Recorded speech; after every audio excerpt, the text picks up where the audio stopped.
Territorial disputes have at all times been found one of the most fertile sources of hostility among nations. Perhaps the greatest proportion of wars that have desolated the earth have sprung from this origin. Alexander Hamilton, Federalist Paper number 7. The push and pull of territorial disputes and territorial control have always been with us. It is a part of Wisconsin history since the dispute with Illinois over the town of Beloit in 1818 to the Michigan-Wisconsin quarrel over the Wisconsin Wedge in 1926. In the most recent past, many such bills as we have before us today, as in SB 691, have been proposed and debated in these very hallowed halls.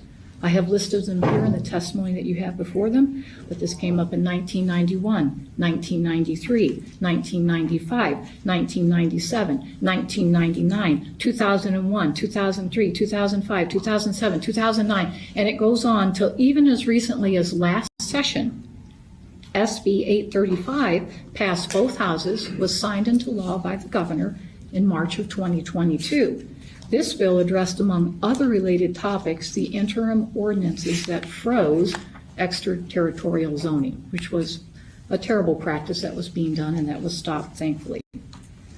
This particular bill is addressing a point, or let me put it this way. At some point, our legislator will have to settle these disputes over extraterritorial land division, zoning, and annexation between our towns and cities and villages so that we can live in peace with our neighbors, such as Beloit now lives in peace with its neighbor Illinois, and Wisconsinites live in peace with the neighboring Michiganders at the Wisconsin Wedge.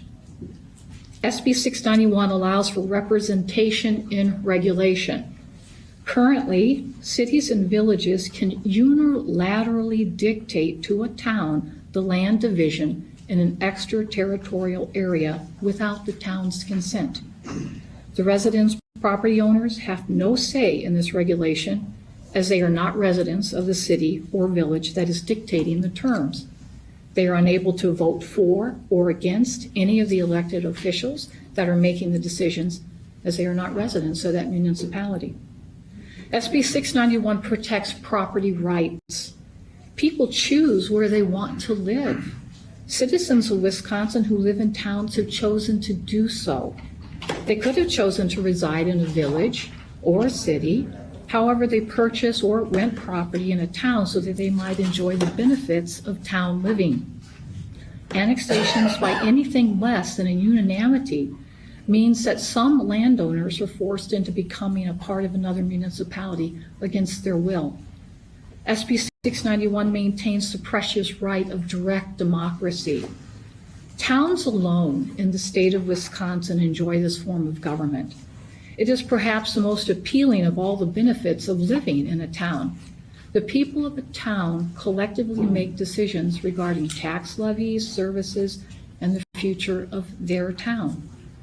SB 691 benefits cities and villages that want to continue to have extraterritorial rights in zoning, plat approval, and annexation. When a town incorporates, all extraterritorial rights surrounding cities or villages are abolished, no matter the size, the population, or the density of the town. SB 691 only applies to a small handful of the 1,253 towns. I think it's around 40 that this would apply to, out of 1,253 towns in the entire state of Wisconsin. The bill specifies a population of 5,000 and a density of 750 persons in any 1 square mile. Incorporation will remain as infrequently as it already is. Incorporation permanently puts a town outside of any extraterritorial intergovernmental agreements with surrounding cities or villages. SB 691 includes a provision of water and sewer system connections. Several concerns, as Senator Teston has said, with this part of the bill have been brought to my attention as well as his attention. Although the efficiency in housing as well as clean water for residents is the intent behind this portion of the bill, the issues that have been brought forward do have merit. Therefore, Senator Tessin and I will be introducing an amendment to eliminate that portion of the bill.